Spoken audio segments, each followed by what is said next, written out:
Aí a tradição judaica coloca o primeiro de Tisre, que é trombetas, que é o 7º mês, como um mês religioso. Misericórdia! Sabe por que isso? Porque eles estão com os olhos fechados. Eles estão com os olhos fechados. Então nós vemos ali que o Senhor já determinou. Primeiro de Abibe, ele passou a morar em Jerusalém, no deserto, e aonde o tabernáculo ia, o Senhor estava. Qual foi o dia que Deus saiu de Jerusalém? Ou o dia que Deus saiu do templo? Foi no ano de 586. Foi no ano de 586 que ele saiu do templo. Eu tinha o dia, mas ele saiu justamente nesse dia, 586, nesse ano, antes de Cristo. Esse dia que ele saiu, e no livro de Ezequiel, se não me engano, no capítulo 10, diz que ele sai pela porta do Oriente. A porta do Oriente, esses detalhes são importantes para nós, na questão, por exemplo, do templo do milênio, para não confundir com o templo do acordo. Então, quando ele saiu de Jerusalém, ele sai por essa porta, que é chamada Porta Dourada, que os judeus pensam que ele vai entrar. Ele sai e, no carro dos querubins, em cima do Monte das Oliveiras, ele fica. E ele não voltou. Então, os judeus estão aguardando. Então, o que aconteceu? Naquele dia, foi marcado tempo dos gentios. Tempo dos gentios. Então, o tempo dos gentios é caracterizado porque Jerusalém, desde esse dia, nunca mais passou a ser possessão de Israel. Mas hoje é a capital indivisível. Então, vocês vejam o que está acontecendo lá. Temos bairros cristãos, temos bairros muçulmanos, temos bairros palestinos, temos todos os tipos de bairros lá, e na verdade o Domo da Rocha é palestino, quer dizer, então Jerusalém ainda não é. Embora no ano de 67 fosse tomado a parte velha da cidade, e o ano de 67, quando você faz as contas, ele é um ano sabático. O que significa isso? Isso, dentro do contexto da profecia, é muito importante. Por quê? O ano sabático é o seguinte: de 7 em 7 anos, a terra descansa. Por isso que nós temos os problemas de terra em Israel. Houve o problema da questão de ser levado para a Babilônia e tantas outras coisas, porque eles não guardaram a lei. Como hoje, se não guardar também. Por isso o Espírito do Senhor tem me levado tem incitado o meu coração a falar sobre o Shabat. Shabat não é sábado. O sábado que os adventistas guardam e o que os judeus guardam não é Shabat. É sábado. Eu quero guardar o Shabat. E eu quero que antes da vinda do Senhor nós estejamos guardando esse dia. Eu quero, porque isso é bíblico. Aí agora que o pastor vai ficar judeu mesmo. Eu não sou judeu. Aliás, e se fosse não teria problema, porque o meu irmão mais velho é judeu. E ele é da tribo de Judá. Se ele é meu irmão, eu sou irmão dele, claro. E se ele é judeu, eu também sou judeu. E se ele guarda o Shabat, eu também guardo. Só que nós vamos trazer dentro de uma visão bíblica, é claro, principalmente do Novo Testamento, que Jesus nos ensinou de uma forma muito clara. Então, desde esse tempo, do 586 até hoje, nós estamos vivendo o tempo dos gentios. O tempo dos gentios é caracterizado, basicamente, é Jerusalém. O que mostra para nós claramente, só não vê quem não quer, é Jerusalém. Então, como que eu vou saber que nós estamos vivendo o tempo dos gentios? Olho para Jerusalém e vejo que, na verdade, ela ainda é pisada. E vai ter o acordo que nós vamos entrar aqui e nós vamos ver o seguinte, que nesse acordo a cidade vai ser dividida.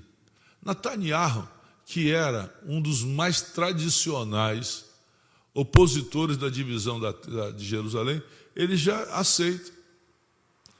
O ministro, que é do grupo radical, é o que não aceita. Mas em Israel, eles já aceitam. Eles já aceitam dividir, entregar a Cisjordânia. Cisjordânia é de Israel. Mas já se aceita entregar. Porque, na verdade, Israel não vive debaixo de uma promessa, vive debaixo de uma tradição. Porque se eles vivessem debaixo de uma promessa, eles sabiam que a Cisjordânia era dele, sabiam que a Jordânia, a parte é deles, sabiam que o sul é deles, que Gaza é deles. Então, mas como eles não sabem? Mas nós sabemos porque a Bíblia diz. E nós cremos na Bíblia independente do que a ONU diz, do que os palestinos dizem, do que os árabes dizem, do que o mundo diz. Por isso que cada dia que nós nos firmamos na palavra, nós nos tornamos mais oposição ao mundo. Porque se eu disser que palestino não tem parte ali, vai ser um grande problema. Então nós vamos ser chamados de quê? De radicais. Mas vamos ser radicais, mas eles não têm parte ali na terra. Eles vão morar na terra, é diferente, mas não tem parte. A terra é de Israel. Ora, o Senhor entrou em Jerusalém, mas não com aquele corpo que ele saiu no ano 586, entrou lá no segundo ano que saiu do deserto. Segundo ano que saiu do deserto, dia 1º dia bíblico, consagraram o tabernáculo, o Senhor entrou e ficou ali. A glória de Deus encheu e acabou. Depois, no ano 586, ele sai de Jerusalém. E nunca mais. Ele voltou naquilo que eles chamam de Domingo de Ramos, que não é Domingo de Ramos, porque domingo não existia. Existia o primeiro dia, segundo, terceiro, quarto, quinto, o sexto e o sétimo. Primeiro, é o primeiro dia de uma semana que começava. E Jesus entrou ali num burrinho, cumprindo o que estava no livro de Zacarias, se não me engano, 8 ou 9. Então ele entra ali. Ele entra e foi rejeitado mais uma vez. E foi morto. E aí, no ano 70, aconteceu aquela catástrofe, quando também foi sitiado por 3 ou 4 anos Jerusalém. E é interessante que há uns estudos muito importantes para que antes de 70, e para que se cumprisse a profecia, tinha que ser no ano 70, porque era uma geração, e uma geração bíblica é 40 anos. Se não me engano, no ano 66, um dos grandes generais de Roma, eles chegaram a entrar em Jerusalém. Quando eles entraram em Jerusalém, não se sabe por quê, eles saíram, e ao sair, eles foram perseguidos, e criou-se uma euforia tal que praticamente parecia que os romanos tinham saído de Jerusalém. Então veio aquela euforia de conquista, de cidade. Então veio Tito, que naquela época era general, não era ainda imperador. Sitiou-o por 3 anos, conforme a Bíblia nos ensina. E depois, no ano 70, ele destrói tudo em Jerusalém mais uma vez. De 70 até hoje, Jerusalém continua dividida. Aliás, desde 30 de Ezequiel, 586, até hoje, Jerusalém é dividida. E o que caracteriza isso? Tempo dos gentios. Então, isso caracteriza o tempo dos gentios.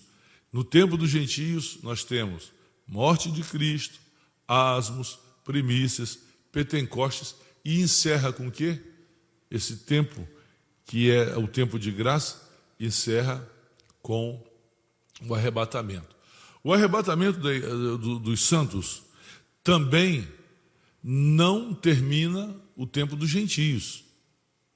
O tempo dos gentios termina com a vinda do Senhor em Jerusalém.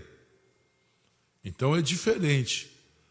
Muitos dizem, não, quando o tempo dos gentios termina quando a igreja for arrebatada. Absolutamente. Termina com a vinda do Senhor. E o que, na verdade, o que vai caracterizar o final desse tempo, como a Bíblia nos mostra, na verdade é, primeiro, o que está para acontecer recentemente, que será num dia 1º de Tisre, entre 9 horas e meia-noite. entre a primeira vigília e a segunda vigília. Que hora é o arrebatamento? Entre a primeira vigília e a segunda vigília. E a terceira vigília. Entre a segunda vigília e a terceira vigília é meia-noite.